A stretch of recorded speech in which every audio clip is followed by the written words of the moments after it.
श्री भागवत का चौथा अध्याय। क्या चौथा ही नवरात्र आज तो। श्री भागवत का चौथा अध्याय। टॉपिक है गोकर्णोपाख्यान प्रारंभ। सूत जी कहते हैं, मुनिवर उस समय अपने भक्तों के चित्त में अलौकिक भक्ति का प्रादुर्भाव हुआ देख भक्त वत्सल श्री भगवान अपना धाम छोड़कर वहाँ पधारे। भगवान अपना धाम भी छोड़कर आ जाते हैं जब भक्तों के हृदय में भक्ति प्रकट हो जाती है। तो जैसे ही भक्ति का प्रादुर्भाव हुआ, कौन सी भक्ति का? भक्तों के चित्त में अलौकिक भक्ति का। तो भगवान अपना धाम छोड़कर भक्तों के पास आ गए। उनके गले में वनमाला शोभा पा रही थी।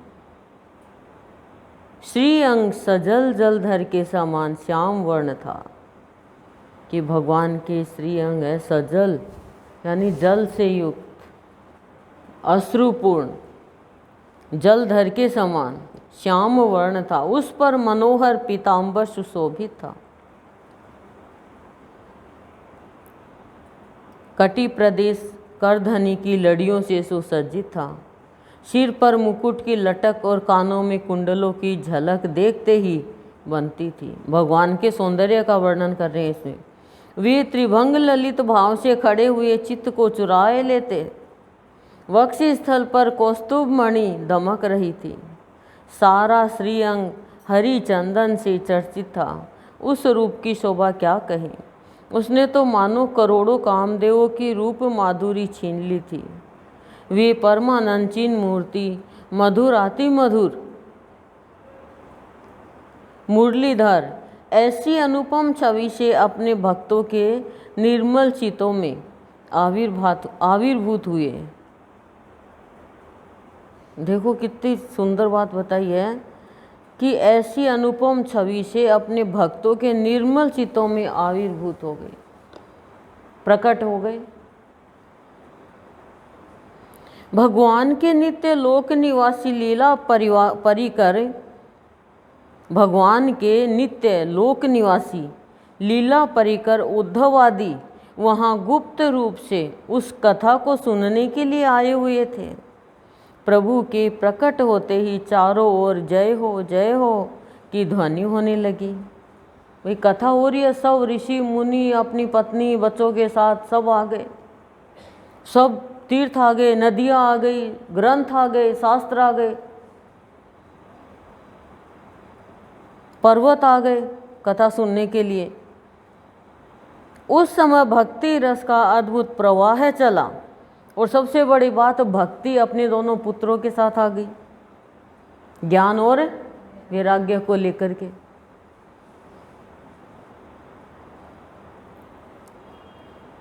उस समय भक्ति रस का अद्भुत प्रवाह चला। बार बार अबीर गुलाल और पुष्पों की वर्षा तथा शंख ध्वनि होने लगी। उस सभा में जो लोग बैठे थे उन्हें अपने देह गेह और आत्मा की कोई शुद्धि नहीं रही।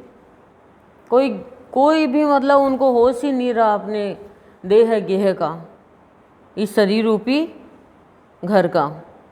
उनकी ऐसी तन्मयता देखकर नारद जी कहने लगे, सुध बुध गंवा दी सबने भागवत की कथा के लिए। कोई ज्ञान नहीं रहा, कोई होश नहीं रहा, सब मदहोश हो गए। मुनीश्वरगण, आज सप्ताह श्रवण की मैंने यह बड़ी ही अलौकिक महिमा देखी। यहाँ तो जो बड़े मूर्ख, दुष्ट और पशु पक्षी भी है, वे सभी अत्यंत निष्पाप हो गए। वो निष्पाप हो गए सारे, दुष्ट वो भी, पशु पक्षी तक। अतः इसमें संदेह नहीं कि कली काल में चित्त की शुद्धि के लिए इस भागवत कथा के समान मर्त्य लोक में पाप पुंज का नाश करने वाला कोई दूसरा पवित्र साधन नहीं है। हमें तो मौका मिला है अपने पाप को धोने का, अब इस मौके को भी हम चूक जाएंगे तो फिर तो हुक ही उठेगी लाइफ में। मुनिवर, आप लोग बड़े कृपालु हैं। आपने संसार के कल्याण का विचार करके यह बिल्कुल निराला ही मार्ग निकाला है। संत तो है ही कल्याणार्थी संत इस धरती पर आते हैं, भ्रमण करते रहते हैं सब जगह, कि कोई भी दुखी हो रहा है, कोई भी चिंता में व्याकुल है, कोई भी दर्द से कराह रहा है, तो उनका दर्द दूर करें, उनकी चिंता खत्म करें, उनको दुख से निकालें। संतों का तो काम ही यही है। आप कृपया यह तो बताइए कि इस कथा रूप सप्ताह यज्ञ के द्वारा संसार में कौन कौन लोग पवित्र हो जाते हैं, कि कौन कौन पवित्र हो जाते हैं, ये बताइए। देखो कितने प्रश्न किए। सनकादि ने कहा, जो लोग सदा तरह तरह के पाप किया करते हैं, पाप भी एक नहीं ना, अलग अलग पाप किया करते हैं, मन से, बुद्धि से, चित्त से, कर्म से, कर्मेंद्रियों से कितना करते हैं, वाणी से, अलग अलग अंग से अलग अलग पाप कर देते हैं। तो कह रहे हैं, जो लोग सदा तरह तरह के पाप किया करते हैं, निरंतर दुराचार में ही तत्पर रहते हैं और उल्टे मार्गों से चलते हैं, तथा जो क्रोधाग्नि से जलते रहने वाले कुटिल और काम परायण है, वे सभी इस कलयुग में सप्ताह यज्ञ से पवित्र हो जाते हैं। सप्ताह यज्ञ से। लेकिन ये नहीं है कि सप्ताह यज्ञ में एकदम चित्त को एकाग्र किया जाता है, उसी में लीन रहा जाता है। जो बताया ना इससे पहले कि नियम का जो पालन करता है, उसमें जो जो नियम है, तब ही होता है ये काम। अब आपके सामने कोई चीज़ रखी है, आपसे दूर है, और आपको कहे कि पेट भर गया ना, तो देखने से पेट नहीं भरता है, उसको मुंह में लेकर पेट में लेके जानी पड़ती है, तब जाके पेट भरता है। तो ऐसा नहीं है कि हम जो बताया गया उसके अनुसार चले नहीं और सोचते हैं कि सार ले लें हम। जो संतों के अनुसार चलता है वो जीवन के सार को समझ जाता है।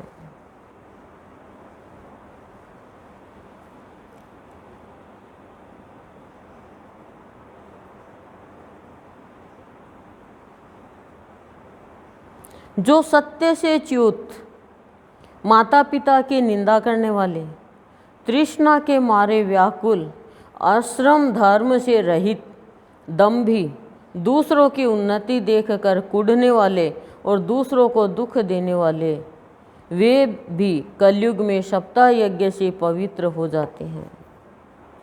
जो मदिरापान, ब्रह्म हत्या, सुवर्ण की चोरी, गुरु स्त्रीगमन और विश्वासघात, ये 5 महापाप करने वाले, छल, छद्मपरायण, क्रूर, पिशाचों के समान निर्दयी, ब्राह्मणों के धन से पुष्ट होने वाले और व्यभिचारी है, वे भी कलयुग में सप्ताह यज्ञ से पवित्र हो जाते हैं।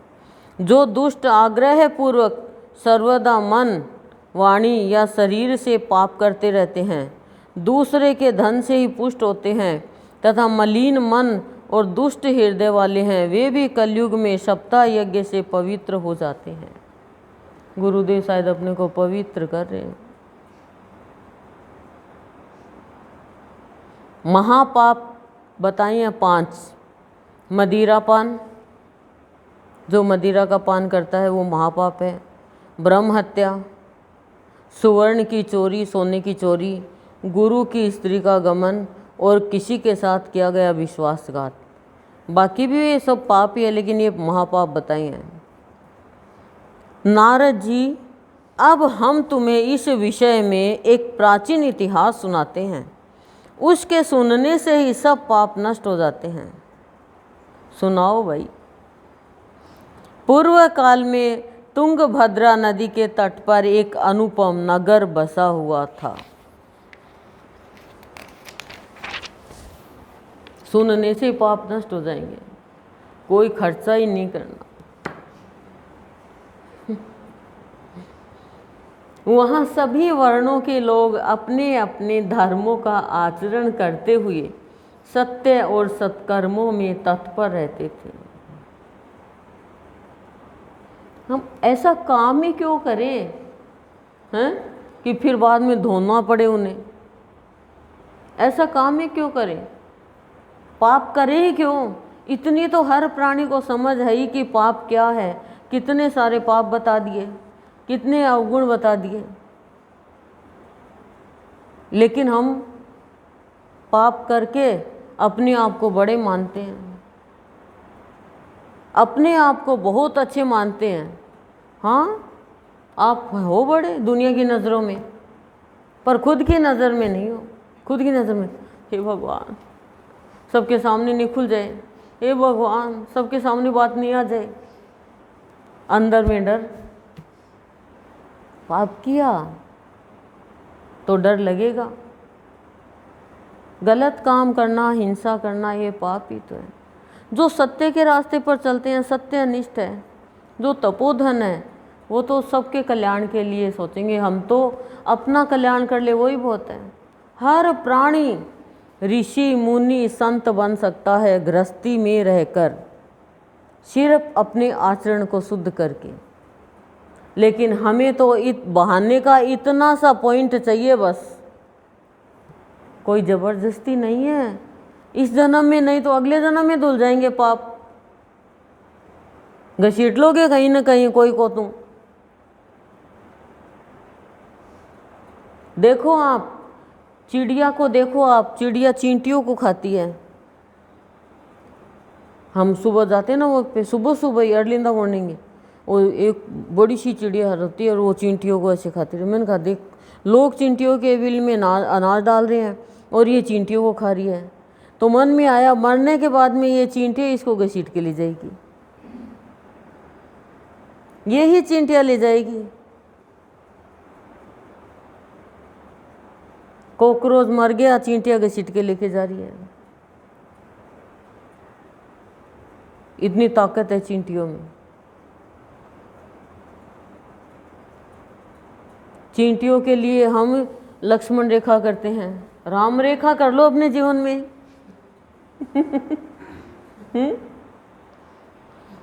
खुजली चलती है, डॉक्टर साहब चींटी सिखावे, वो चींटी से क्या आते हैं? खून खराब हो गया तो चींटी से खाती है। मन खराब हो गया तो क्या खाओगे? मन खराब है जिसका, वो कुछ नहीं कर सकता, न तो वो शांत बैठ सकता। मन खराब। अरे तेरे पेट में तो मैला, तेरा दिल भी मैला। चुप रह, तेरे को कैसे पता चला? अरे तेरी वाणी बता रही तेरा दिल मैला है। वाणी से, अरे वाणी से पता चल जाता है कैसी वाणी कर रहा तू। छली वाणी, कपटी वाणी है। पर भगवान से तो कुछ भी छिपा हुआ नहीं है। आपने सब्जी बनाई, सबने बनाई होगी आज। अब सब्जी में नमक कम है या नमक ज़्यादा है, वो खाओगे तो पता चलेगा। बिना खाए कैसे पता चलेगा? खाते कहोगे हो खा रही। ऐसे ही सत्संग करेंगे, भक्ति करेंगे तो पता चलेगा कि कितनी शांति है, कितना आनंद है, कितना उत्साह है। सत्संग में हमें वो सात्विक एनर्जी मिलती है, पॉजिटिव एनर्जी, जिससे हमारे अंदर के विकारों की एलर्जी खत्म होती है। जो दुनिया की बातें जो रिएक्शन कर रही थी ना, उन सब के करेक्शन हो जाता है सत्संग में आके। हैं? जितने हमने कुछ किया सबका करेक्शन। टीचर कहता ना करेक्शन करके लाओ, तो जीवन, संत कहते हैं जीवन को भी करेक्शन कर लो सत्संग में आके। करेक्शन का मतलब होता है ठीक कर लो।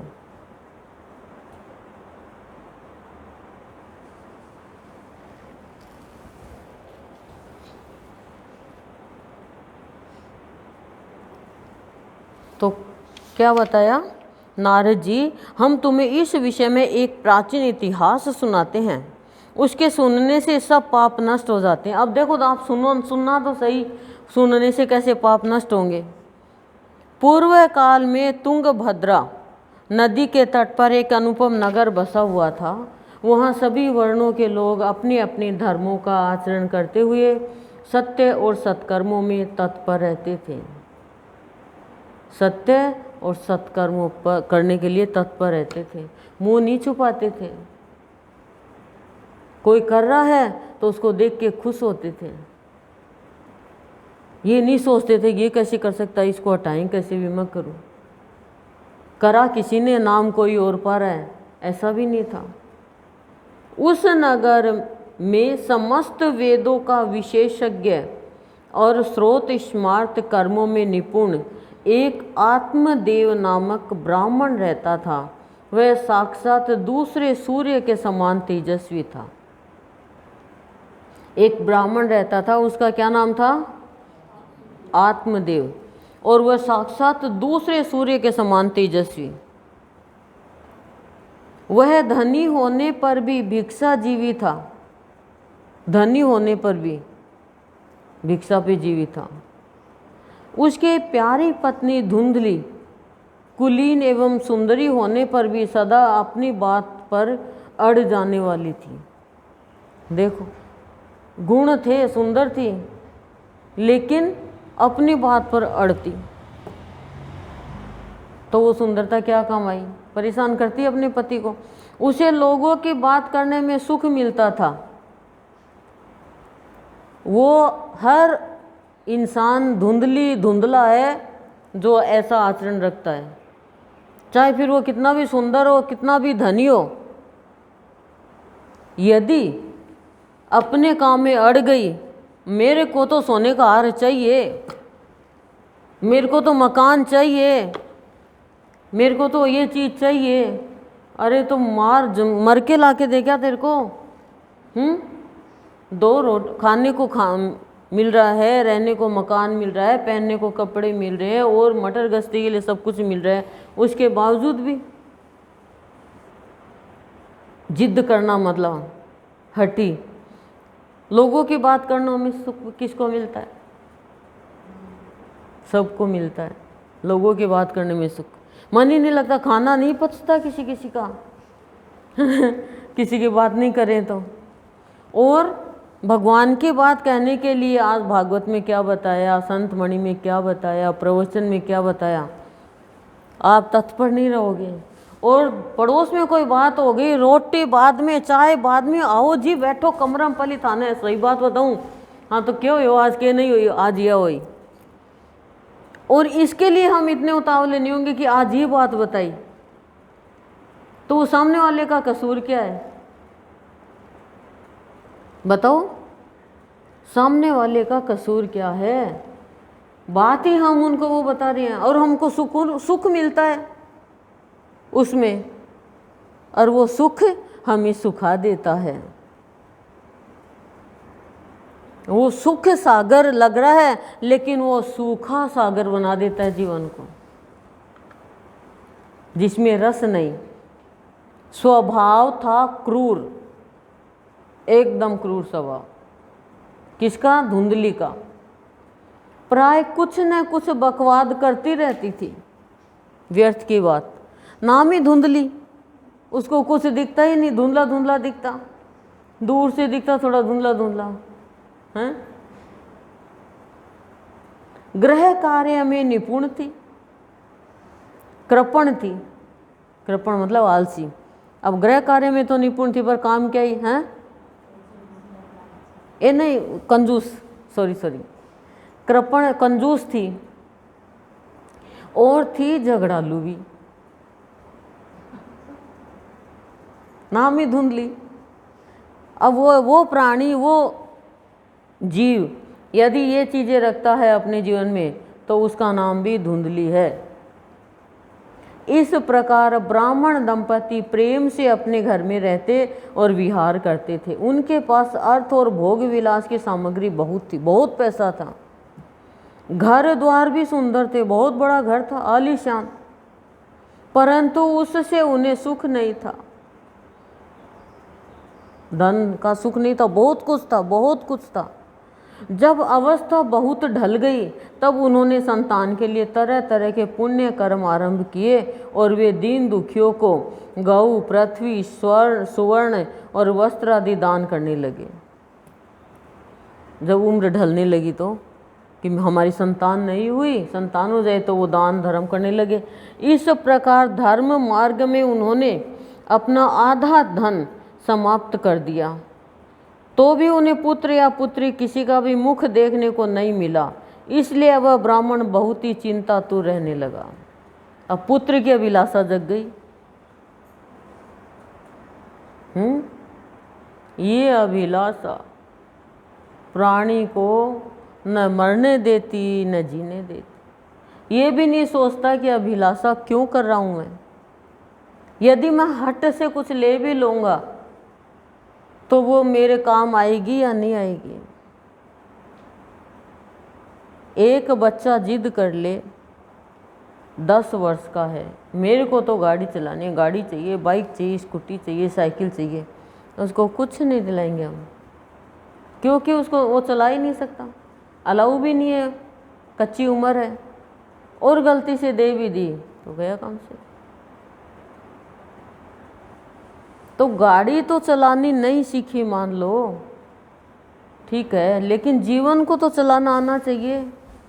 इतना अमूल्य जीवन सद्गुरुदेव ने हमें दिया है, नया जन्म दिया है सत्संग में बुलाकर, तो कम से कम इसका मूल्य तो जानो, क्या मूल्य है इसका, थोड़ा तो मूल्यांकन करो। इसका ये मूल्य है, हमने इसका मूल्य आंका है। क्या मूल्य है इसका? रोटी, कपड़ा और मकान, धन आए बारंबार।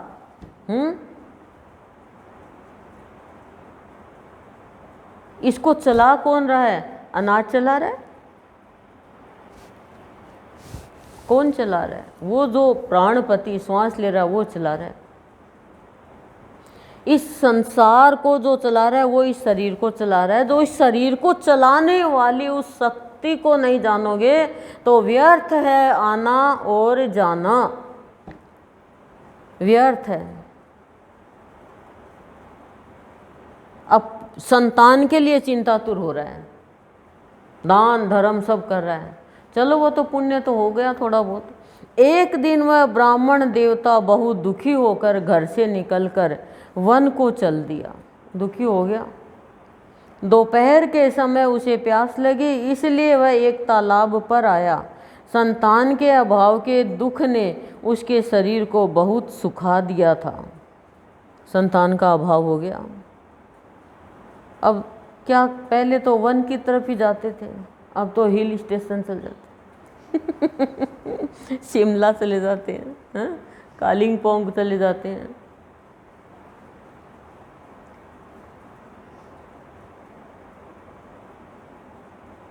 इसलिए थक जाने के कारण जल पीकर, संतान के अभाव के दुख ने उसके शरीर को बहुत सुखा दिया था, इसलिए थक जाने के कारण जल पीकर वह वहीं बैठ गया।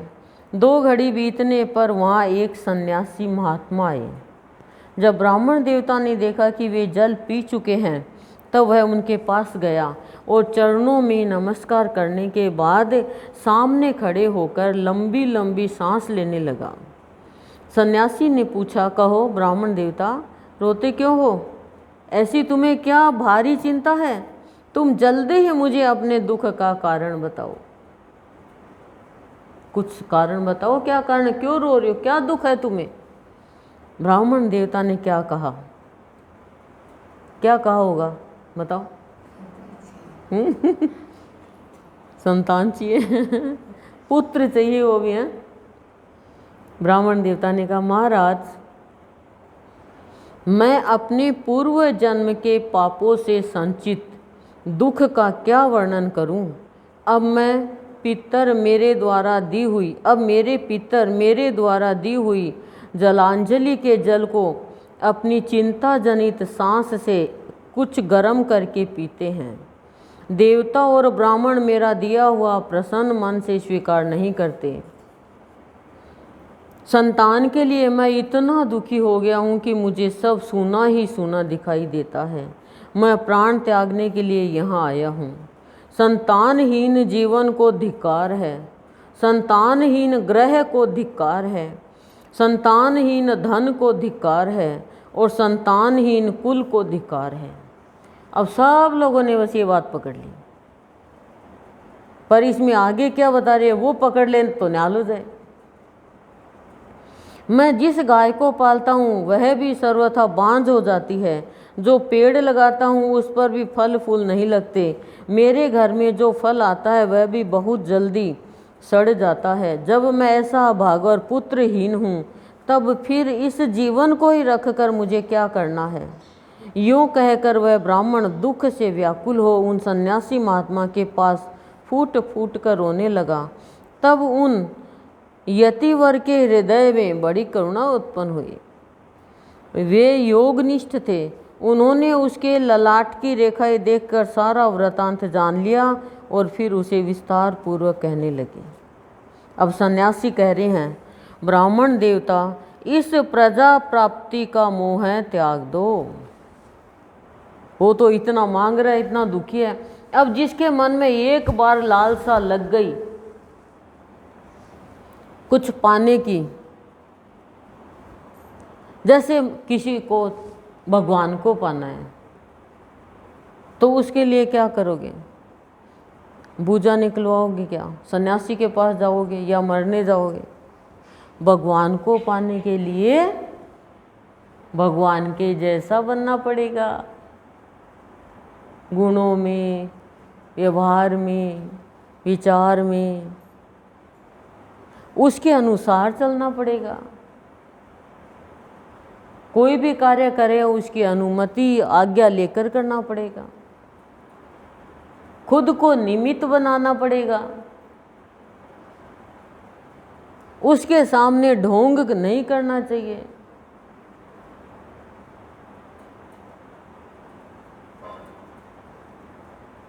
पाखंड नहीं करना चाहिए, क्योंकि उसको सब पता है। भीतर बाहर एक समान होना पड़ेगा, भीतर में कुछ बाहर में कुछ। अब आप भीतर में कोई कपड़ा पहन लेते हो फटा हुआ और ऊपर से नई नई साड़ी पहन लेते हो तो आपको तो पता ही है ना कि दिख नहीं जाए, पता नहीं चल जाए। तो ऐसे भगवान को भी पता है, वो भी तो हमारे अंदर ही बैठा हुआ है। भगवान हमारे अंदर भी बैठा है, हम बाहर ढूंढ रहे हैं। बाहर में भगवान जब मिलेगा जब अंदर में ढूंढ लेंगे। उसके लिए चाहिए तात्विक दृष्टि, तब जाके भगवान अंदर दिखेगा। सात्विक दृष्टि तो जैसे भगवान के अंदर भावों का स्रोत बहता रहता है वैसे हमारे अंदर भाव का स्रोत बहेगा। भगवान के जैसे कर्म करने लग जाएंगे तब जाकर के हम भगवान को प्राप्त कर पाएंगे। लेकिन ये अभिलाषा किसी किसी की ही होती है, कोटि कोटि में कोई एक की होती है। बाकी तो हम बस ठीक है, बॉडी फिट रहे, बाहर में सब अच्छा चलता रहे। भगवान को पाने के लिए कोई ये नहीं है आपके पास में ढेर सारा धन है तो भगवान मिल जाएगा क्या। वो धन जो धनी है, सबको धन दे रहा है, उसको क्या धन दिखाएंगे हम। धन का गुमान गम में लेके जाता है। धन है तो सत्य के काम में लगाओ, दबाओ, धन के नीचे दब जाओ। पहले थे धन न दबाओ, फिर धन थान दबा ले। ये दबाने का काम चल रहा है। सोचो, एक बच्चा है और वो दब जाए किसी चीज़ के नीचे तो मर नहीं जाए क्या। अपने ऊपर डाल लेते हैं कई बच्चे, पानी की टंकी डाल लेते हैं, फिर जैसे गाड़ी चला रही हैं गाड़ी के नीचे दब गया कोई, जल्दी से निकालते हैं।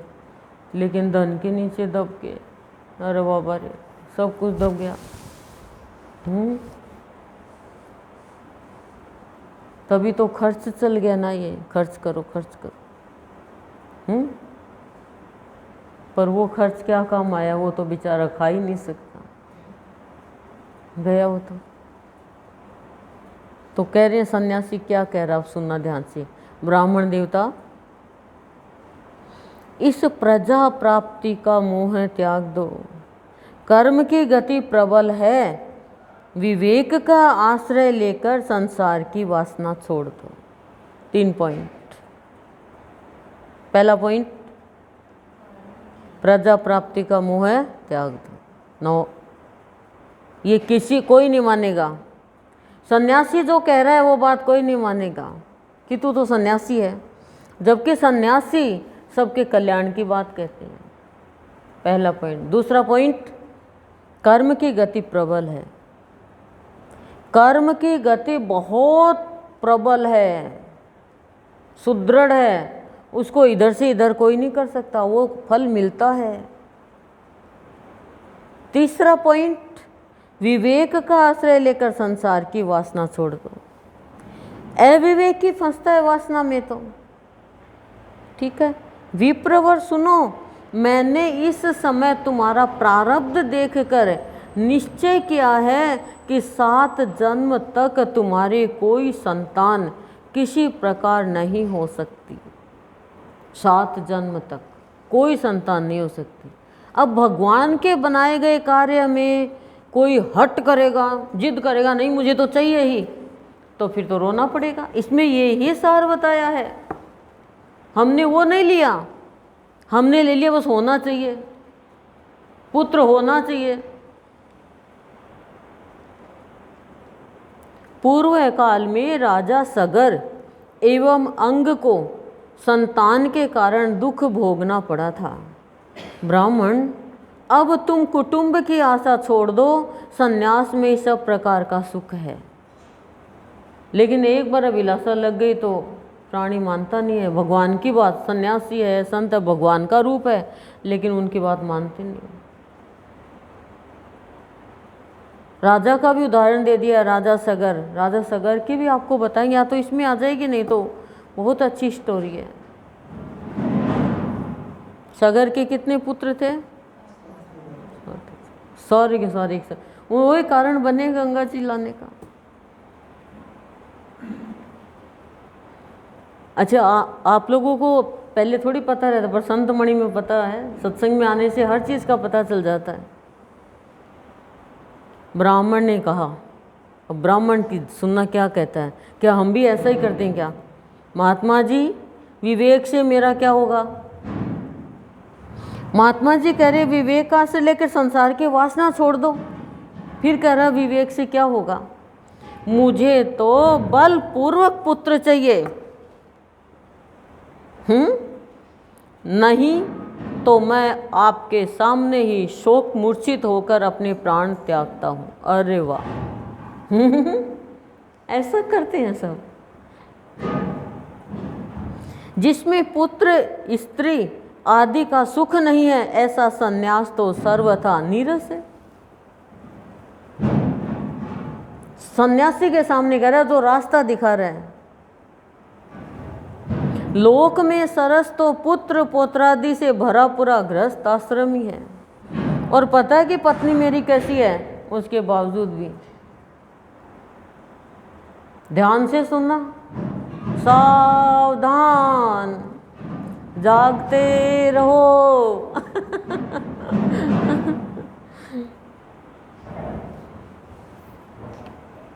ब्राह्मण का ऐसा आग्रह है, ऐसा आग्रह मतलब हठ पूर्वक कोई चीज़ को प्राप्त करना। देखकर उन तपोधन ने यानी तपस्वी ने कहा, विधाता के लेख को मिटाने का हठ करने से राजा चित्रकेतु को बड़ा कष्ट उठाना पड़ा था। राजा चित्रकेतु ने भी कहा, मुझे संतान चाहिए।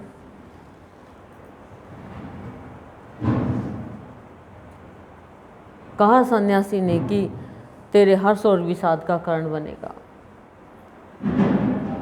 चित्रकेतु की पत्नियों ने ही जहर दे दिया 8वें दिन। लेकिन संत की बात को ग्रहण नहीं कर पाया चित्रकेतु। बाहर की आवाज़ पे ध्यान दोगे तो यहाँ की आवाज़ नहीं सुनेगी। तो कि ऐसे कैसे कहा? तो उसकी रानी कहते हैं, जिस रानी के संतान पुत्र हुआ, कि भी हर्ष विषाद इसलिए कहा कि पुत्र होता है तो खुशी होती है और उसके कुछ तकलीफ होती है तो विषाद हो जाता है। उन्होंने संत की बात को गहराई से नहीं लिया।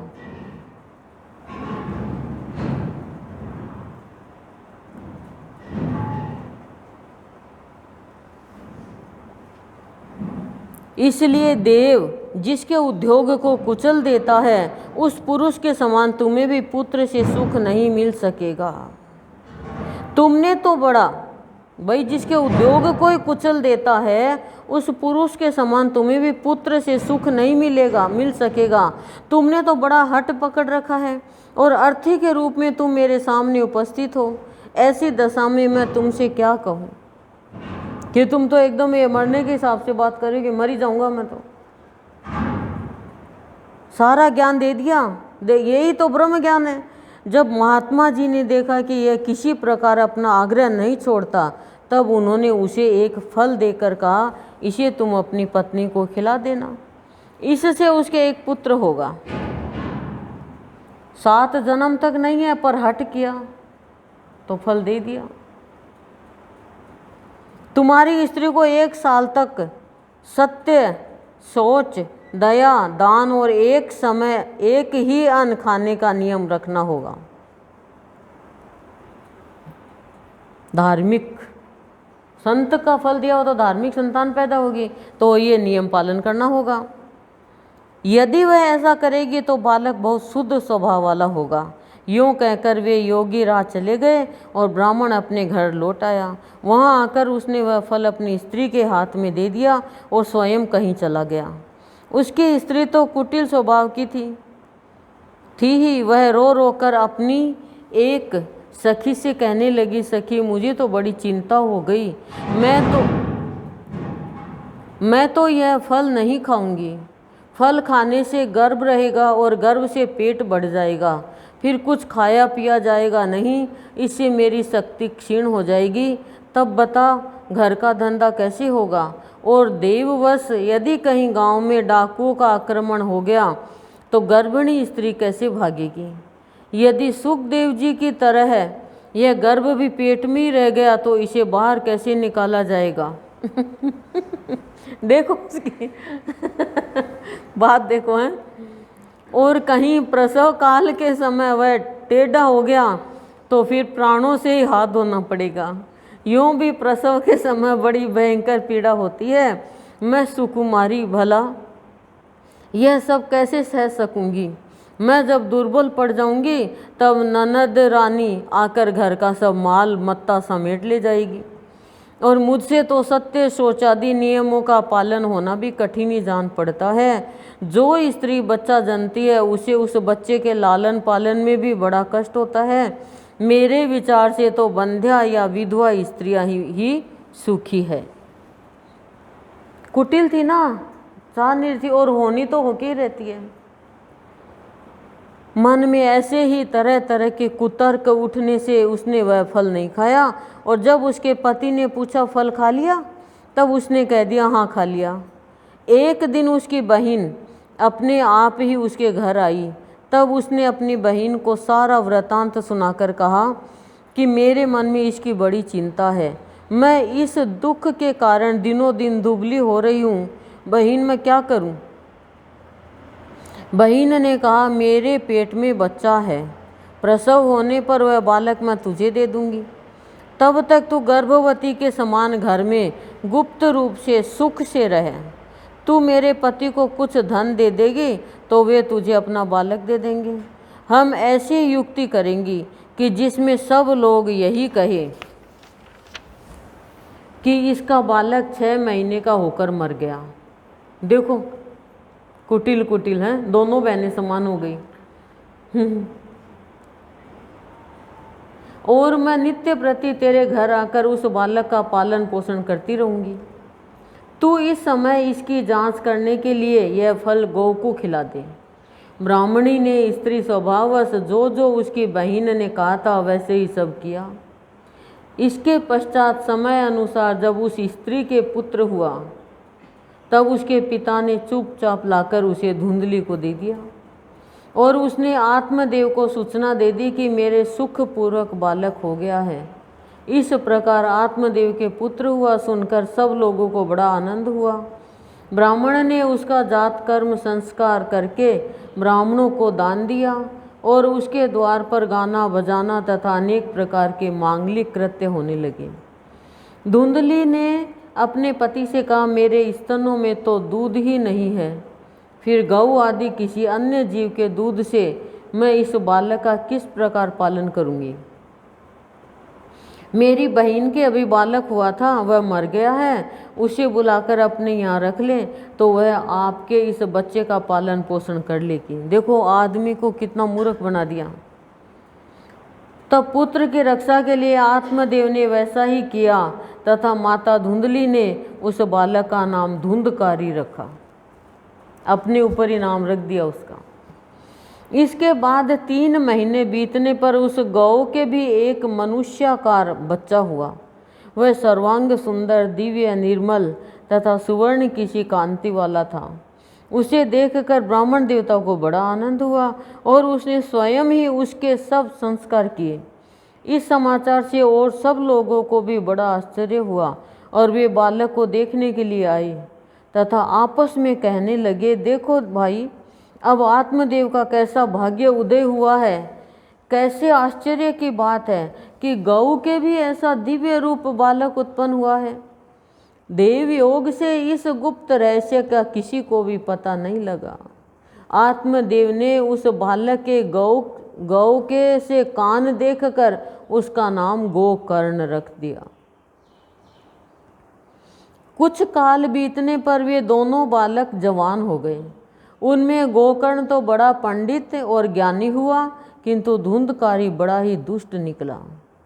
स्नान शौचादि ब्राह्मणोचित आचारों का उसमें नाम भी न था और न खान पान का ही कोई परहेज था। क्रोध उसमें बहुत बढ़ा चढ़ा था। वह बुरी बुरी वस्तुओं का संग्रह किया करता था। मुर्दे के हाथ से छुआया हुआ अन्न भी खा लेता था। मुर्दा कैसी छुएगा? मुर्दे के हाथ से छुआया हुआ अन्न भी खा लेता था। होता है क्या? दूसरों की चोरी करना और सब लोगों से द्वेष बढ़ाना उसका स्वभाव बन गया था। छिपे छिपे वह दूसरों के घरों में आग लगा देता था। दूसरों के बालकों को खेल लाने के लिए गोद में लेता और उन्हें चट कुएं में डाल देता। वाह, हिंसा का उसे व्यसन सा हो गया था। हर समय वह अस्त्र शस्त्र धारण किए रहता और बेचारे अंधे और दीन दुखियों को व्यर्थ तंग करता।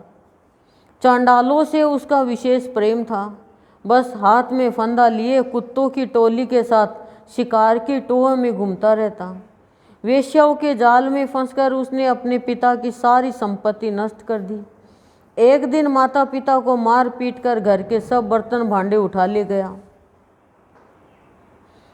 जबरदस्ती मांगा ना पुत्र, और जब दिया तो उसका नियम का पालन नहीं किया। संत ने दिया तो इस प्रकार जब सारी संपत्ति स्वाहा हो गई तब उसका कृपण पिता फूट फूट कर रोने लगा और बोला, इसे तो इसकी माँ का बांझ रहना ही अच्छा था। कुपुत्र तो बड़ा ही दुखदायी होता है। अब मैं कहाँ रहूँ, कहाँ जाऊँ? मेरे इस संकट को कौन काटेगा? हाय, मेरे ऊपर तो बड़ी विपत्ति आ पड़ी है। इस दुख के कारण अवश्य मुझे एक दिन प्राण छोड़ने पड़ेंगे। खुद का ही देख लो कर्म का हो गया। सन्यासी ने तो, संत ने तो सारी बात क्लियर कर दी थी, लेकिन नहीं मानी। हमें तो चाहिए जो हमने इच्छा कर ली। संसार की वस्तुओं के लिए हम सारे दिन रोते रहते हैं और वही हमें रुलाकर एक दिन हमारा जीवन खराब कर देते हैं। लेकिन फिर भी हम समझते नहीं है। ये भागवत इतनी सुन ली फिर भी समझ नहीं आई। उसी समय परम ज्ञानी, लेकिन क्या कहें, वो तो भागवत में है, वो तो रामायण में है, वो तो भगवान है। अरे तो तुम क्या असुर हो? भागवत में हमारे लिए ही तो है, रामायण में हमारे लिए ही तो है। उसी समय परम ज्ञानी गोकर्ण जी वहाँ आए और उन्होंने पिता को वैराग्य का उपदेश करते हुए बहुत समझाया। वे बोले, पिताजी यह संसार असार है, यह अत्यंत दुख रूप और मोह में डालने वाला है। पुत्र किसका, धन किसका, स्नेहवान पुरुष रात दिन दीपक के समान जलता रहता है। सुख न तो इंद्र को है और न चक्रवर्ती राजा को ही, सुख है तो केवल विरक्त एकांत जीवी मुनि को। यह मेरा पुत्र है, इस अज्ञान को छोड़ दीजिए। मोह से नरक की प्राप्ति होती है। यह शरीर तो नष्ट होगा ही, इसीलिए सब कुछ छोड़कर वन में चले जाइए। गोकर्ण कितनी अच्छी शिक्षा दे रहा है, क्यों संत का दिया हुआ फल उससे जो प्राप्त हुआ है तो वो तो सात्विक होगा ना, मतलब ना बहुत कांति वाला होगा। मतलब इसमें ये ही बताया है कि जो पुत्र उनका था नहीं, तो यहाँ पर कोई भी कहते ना किसी का नहीं है, कुछ नहीं है, लेकिन फिर भी मोह के कारण कहते हैं मेरा है, ये मेरा है, ये मेरा। यही शिक्षा दी है इसमें। गोकर्ण के वचन सुनकर आत्मदेव वन में जाने के लिए तैयार हो गया और उनसे कहने लगा, बेटा वन में रहकर मुझे क्या करना चाहिए, यह मुझसे विस्तार पूर्वक कहो। मैं बड़ा मूर्ख हूँ, अब तक कर्मवश स्नेह पास में बंधा हुआ अपंग की भांति इस घर रूप अंधेरे कुएं में ही पड़ा रहा हूँ। तुम बड़े दयालु हो, इससे मेरा उद्धार करो।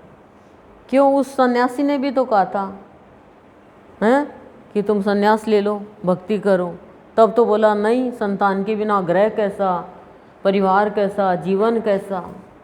बाद में भी तो माना ना, सब कुछ चला गया। गोकर्ण ने कहा, पिताजी यह शरीर हड्डी मांस और रुधिर का पिंड है, इसे आप मैं मानना छोड़ दे और स्त्री पुत्रादि को अपना कभी न माने।